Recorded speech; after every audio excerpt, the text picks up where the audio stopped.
Imola for Group 3. And as you can see, we're joined now by Kimi Räikkönen and Nikita Mazepin. Welcome, guys. Good to see you both. Kimi, let's start with you. How encouraged were you by the pace of the car in Bahrain last time out? Obviously, we were hoping even more, but then I guess it's the same for everybody. And I think in the race we had decent speed. I think obviously I wanted to be a bit higher up, and we got pretty close to the 10th place. But yeah, it's a bit always learning with how much you have to save tires, how much you can push, and it was good. Definitely a step forward where we've been, let's say, last year. So hopefully we can stay in that kind of fight in the points, and be improving a bit and be at least in the fight. So. What's been the job list since Bahrain? What areas of the car have you been working on? All kind of different areas, obviously, but I think you always want a bit more efficient downforce, and it's just difficult, obviously, to find it, and still early days with the new this year's rules, but then obviously soon everybody starts to put all the effort in next year's big changes, so we'll see what will happen. So do you see that as an opportunity for Alfa? If everyone else is focusing on 22, is it? No, I'm sure their team is also doing the same. I think everybody will do. It's just because the rule changes are obviously that big. So. And final thoughts on the midfield battle this year. Do you feel it is a lot tighter than last year? It's way too early to say, but if you take first race, you would say yes. But I think there's more teams in that group now. But we only done one race in, let's say, a bit difficult conditions. So we'll have to wait and see what happens here and going forward from here. Okay. Thank you, Kimi. Nikita, coming to you now. Sorry to raise the subject of Bahrain because it was a baptism of fire for you. It was a tough debut. How difficult was it to move on from what happened there? I would say rather easy to move on. I think when, as a racing driver, you have difficult days, it's good to put it behind you because you can only learn and take so much knowledge from a bad experience, which normally is very informative for me personally. But, dwelling on the past is not good to improve. So learning and analyzing was important, but that was done sort of a week ago. Now the eyes are on the next race weekend and transferring this knowledge that was taken from me in my first race. What have you learned about the car after Bahrain? How tricky is it to drive? I wouldn't say the car is very tricky to drive in general. I had a very good time with the car and the team in testing, but I would just say that pushing 101% when the wind is that high and the wind is changing around all the time, that's something that I definitely didn't expect and was not ready for it in any way. But I've had a pretty tough learning curve in that aspect, so it won't happen again. Well, let's push it forward to this weekend at Imola. How excited are you to be back here, first time in a Formula One car? And what are your goals this weekend? It's pretty surreal, to take so much time out of being in Imola and then back in something that I've dreamed of. I think this is going to be a challenging circuit. Obviously, it's a very busy one. Everything is happening really quickly, and qualifying is rather important on this circuit with very little overtaking opportunities. So, I've never driven the cars that are as fast as F1 on this circuit. So first I need to get my feet around, and then let's see. Okay, thank you. Now, as was the case in Bahrain last time out, we had a fan question for you, and this one is from Matteo. Thanks, guys, and thanks to Matteo for that question. Let's go next to a video question. This one's submitted by Matthias Brunner, please.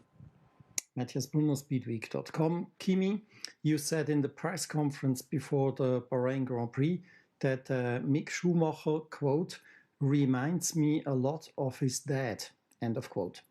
I'd like you to elaborate on this a little bit and to say what exactly reminds you in Mick of Michael. A lot of things, obviously, but I don't really see why we should talk about it. I mean, it reminds me a lot of his dad, and simple as that. And I don't think there's anything else to talk about it. Okay, let's go to the video conference then, and to Ed Straw, please, from the race. Yeah, question for Kimi, please.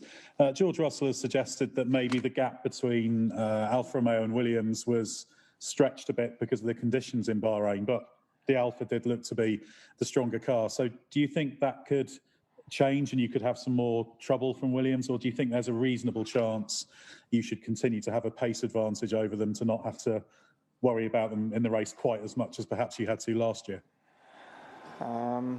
Impossible to answer, obviously. For sure for us, if it's a less wind, it's also going to be better, but I think it's every car will be a bit better, nice feeling when there's a less windy conditions, but some obviously suffer more than others. I don't know, how much is us comparing to them, and every circuit is going to be slightly different for all the teams. So we've done only one track for testing and racing, so it will be a lot different conditions here than we had in Bahrain. So we'll have to wait and see, but let's hope that we can, stay ahead and keep improving and be kind of at least in the positions that we were in the first race. Thank you. We'll go next, please, to Dieter Renkin, Racing Lines. Thank you, Tom. Question for Nikita. Nikita, you obviously owned up to your incident in Bahrain on lap 1. How important has it been to actually reflect on things over the last 3 weeks? I mean, do you come here completely and absolutely relaxed about the situation? What was the question? What is? I said you've had 3 weeks since the first lap incident in Bahrain, to which you owned up as having been your mistake. So how have you sort of processed it during the 3 weeks? Are you completely over it? Yeah, I'm totally over it. In the sense that I was obviously very upset. Things happened very quickly, and the moment when I realized where I ended up, which was in the wall, was very painful one. But in Formula One, there's 23 races. I've raced 12 rounds a year previously, and then 9 before that. So you obviously have your ups, you have your downs, and it's important to get as much knowledge from the bad experience as possible, but then don't drag the negativity with you, because that will leave you in the place where you were, where you're trying to move on. So I'm fully going forward. Thank you. We'll go to an email question next. This from Maxime Mallet at L'Equipe, and it's to both of you. She says, a question about track limits after the controversy in Bahrain. Do you have a preference between tracks with limits defined by grass or gravel, like Imola, and those with large tarmac runoffs like Bahrain? And to avoid new controversies, is it better to change the rules or change the tracks? Kimi, can we start with you, please? I think it's been like this for years and years, so nothing will change. Some circuits are more difficult on it than others. Obviously here is the chicane that there's going to be the same debate than last year, and if they haven't changed, I don't know if they changed it or not, but it's been going on for so many years, and I don't see it's going to ever stop. I mean, yes, if you put grass or sand around the track everywhere, it will be more easy to police, and you will lose more when you go off. But then, like it's been for a long time, there's other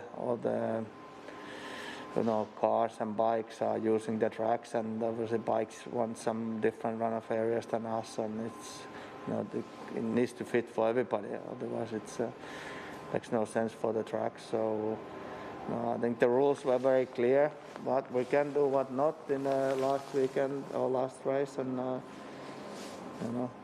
don't think there was anything that we couldn't understand. Yeah, there was a big stories afterwards, but we all knew what we can do, what not.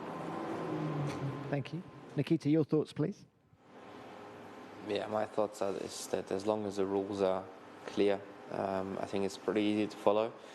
Then you will always get somebody who, is going to test their luck and go out.